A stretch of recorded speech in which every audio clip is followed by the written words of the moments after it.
Hi ചക്കരകളെ, ഞാൻ വൈകുന്നേരത്ത് ചായ ഉണ്ടാക്കുമായിരുന്നു. നിങ്ങളെല്ലാവരും ചായ കുടിച്ചോ? നാളത്തേക്ക് ഞാൻ കുറച്ച് അരി വെള്ളത്തിൽ ഇട്ടേക്കുമായിരുന്നു. നമ്മുടെ ലൈഫിൽ സങ്കടങ്ങൾ വരുമ്പോൾ നമ്മൾ വെറുതെ മാറിയിരിക്കുക, നമ്മുടെ കാര്യങ്ങൾ ഓരോന്നായി ചെയ്യണം. അല്ലാതെ വെറുതെ ടെൻഷൻ അടിച്ചെന്നൊക്കെ ഇരുന്ന് കഴിഞ്ഞാൽ നമ്മുടെ കാര്യങ്ങളൊന്നും നീങ്ങത്തൊന്നുമില്ല. നമ്മൾ വളരെ ഹാപ്പി ആയിട്ട് തന്നെ ഇരിക്കണം കേട്ടോ ചക്കരകളെ.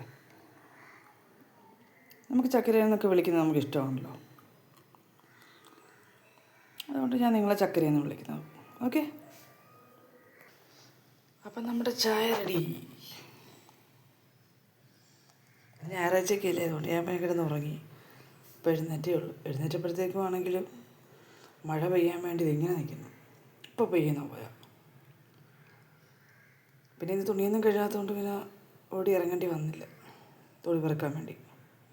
നിങ്ങളെല്ലാവരും തുണി കഴുകിയായിരുന്നോ? നിങ്ങളെല്ലാവരും ചായ കുടിച്ചോ? ഹാപ്പി ആയിട്ടിരിക്കും എല്ലാവരും. നമ്മൾ ആരെന്ത് സങ്കടപ്പെടുത്തിയാലും നമ്മൾ തളർന്നു പോകരുത്. നമ്മൾ മുന്നോട്ട് തന്നെ പോകണം കേട്ടോ ചക്കരകളെ.